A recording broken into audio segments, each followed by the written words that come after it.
Bilangan pasal 9 ayat 15 hingga ayatnya yang ke-23. Kita baca secara bergantian. Lembaga Alkitab Indonesia memberi judul Tiang Awan Memimpin Perjalanan Israel.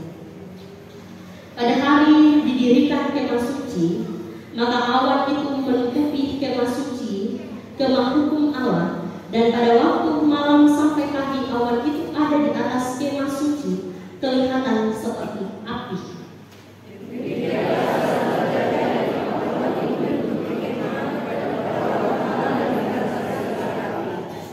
Dan setiap kali awan itu naik dari atas kemah, maka orang Israel pun berangkatlah, dan di tempat awan itu diam, di sanalah orang Israel berkemah.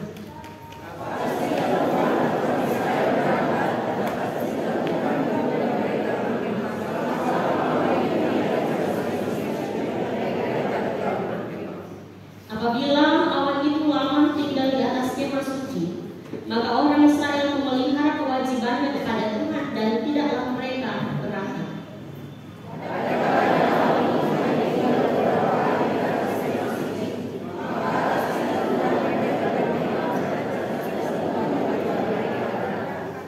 Ada kalanya awan itu tinggal dari petang sampai pagi.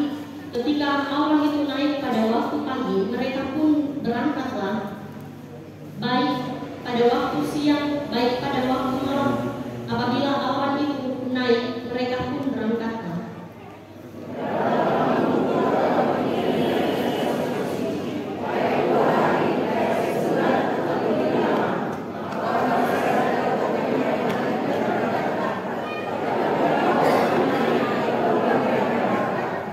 Atas titah Tuhan mereka berkemah, dan atas titah Tuhan juga mereka berangkat.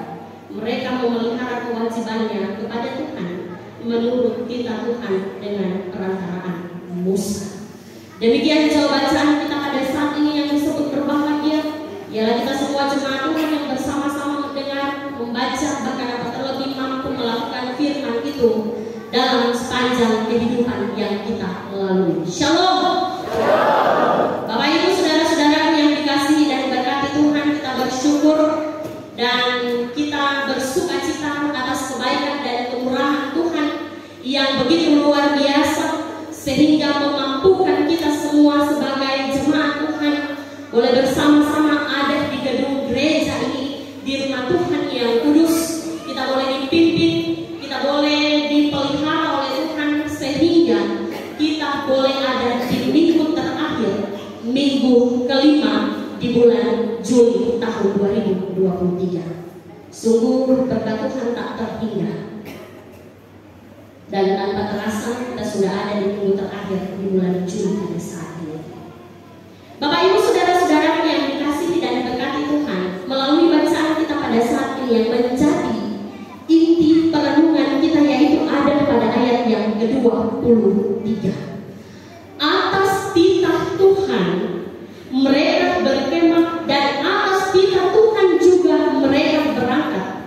Mereka memelihara kewajibannya kepada Tuhan menurut titah Tuhan dengan perantaraan Musa. Bapak Ibu saudara-saudaraku yang dikasihi Tuhan, ada sebuah ungkapan yang mengatakan Tuhan tidak pernah menjadikan ikan sebelum Ia menciptakan laut. Tuhan tidak pernah menjadikan burung sebelum Tuhan itu menciptakan angkasa. Dan Tuhan baru menciptakan manusia setelah Ia selesai menjadikan segala sesuatu yang diperlukan oleh manusia. Ungkapan ini sebenarnya menunjukkan kepada kita Tuhan itu pemelihara kehidupan. Ia tidak hanya mencipta kita manusia, tapi Ia menyertai. Tuhan tidak hanya menciptakan kita manusia lalu meninggalkan kita manusia, tetapi Ia tahu apa yang diperlukan oleh manusia. Tapi yang menjadi pertanyaan bagi kita adalah, apakah yang dapat kita lakukan? Atau apa yang dapat kita usahakan untuk mendapatkan penyertaan Tuhan?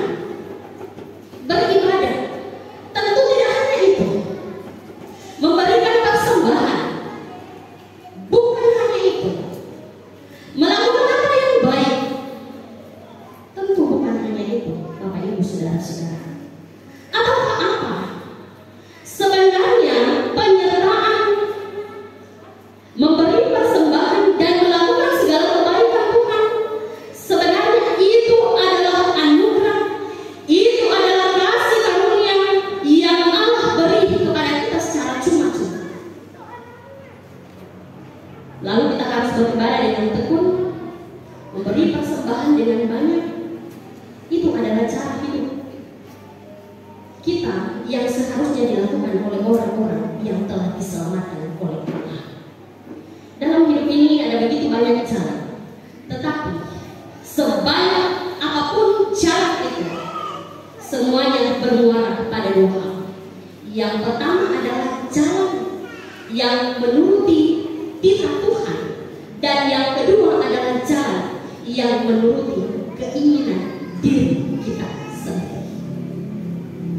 Bapak Ibu saudara-saudara yang dikasihi Tuhan, Musa adalah salah satu tokoh yang populer dalam Perjanjian Lama. Mungkin dari anak sekolah minggu sampai saat ini, Musa ini terus diceritakan oleh mungkin pendeta atau hamba-hamba Tuhan lainnya. Musa berasal dari keluarga Lewi. Nama Musa pun dalam bahasa Ibrani yaitu Mose. Mose yang artinya ditarik atau diambil dari air. Musa memiliki kisah hidup yang sangat menarik atau sangat unik. Sebelum dipilih dan dipakai Tuhan untuk membawa bangsa Israel keluar dari tanah Mesir, Musa adalah gembala kawanan domba. Dan kemudian Musa berkata jujur kepada Tuhan bahwa dia adalah orang yang tidak pandai bicara, berat mulut, berat lidah. Tak boleh baca dalam Keluaran pasal 4 ayat 10. Tapi kemudian Tuhan meyakinkan Musa bahwa dia akan menyertai Musa dan akan mengadakan tanda-tanda mujizat lewat tugas yang dipercayakan oleh Tuhan kepada Musa.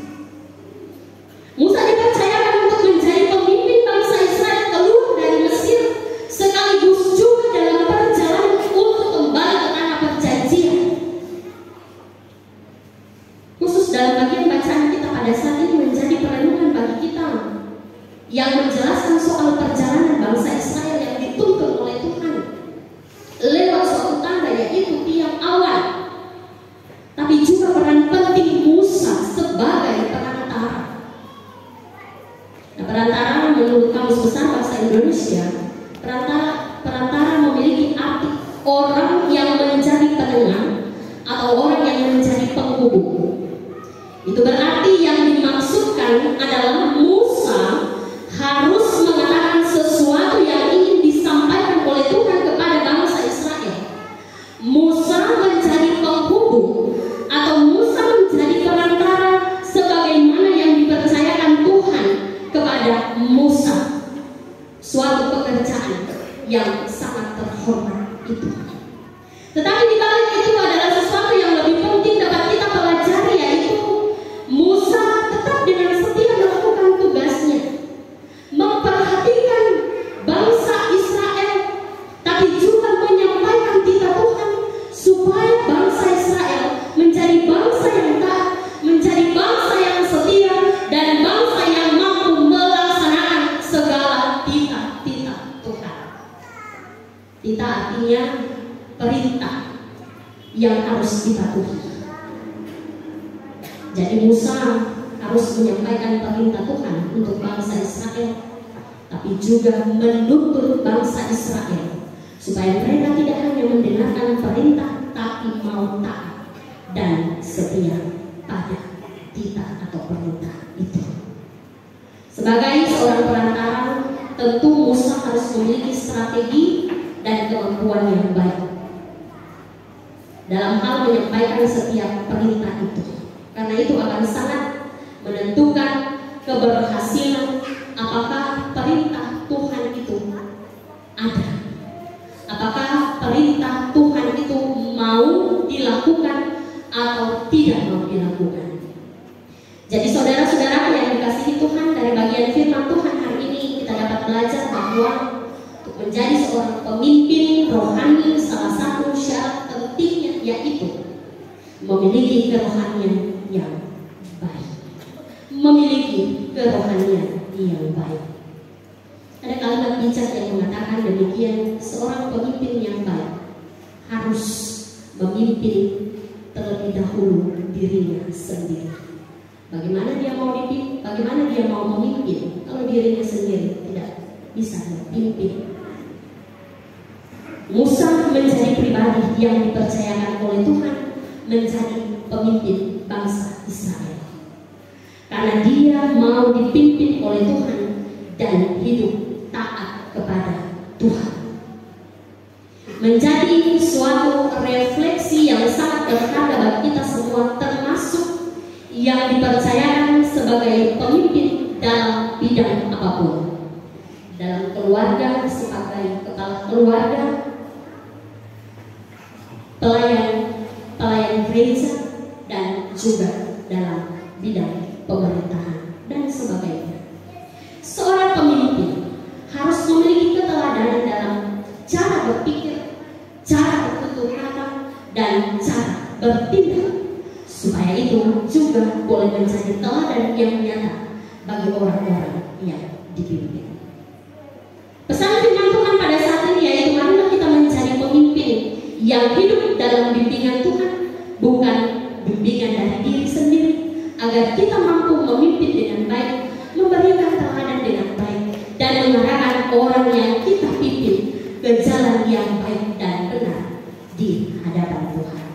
Mari ketika kita pulang dari tempat ini, kita mau dipimpin oleh Tuhan, sehingga apapun bagian tugas dan kerja kita, semuanya dapat ditambahkan kepada kita. Terpujilah Kristus dengan firman-Nya. Amin. Saudara-saudaraku yang dikasihi dan diberkati Tuhan, bersama-sama kita dengarkan persembahan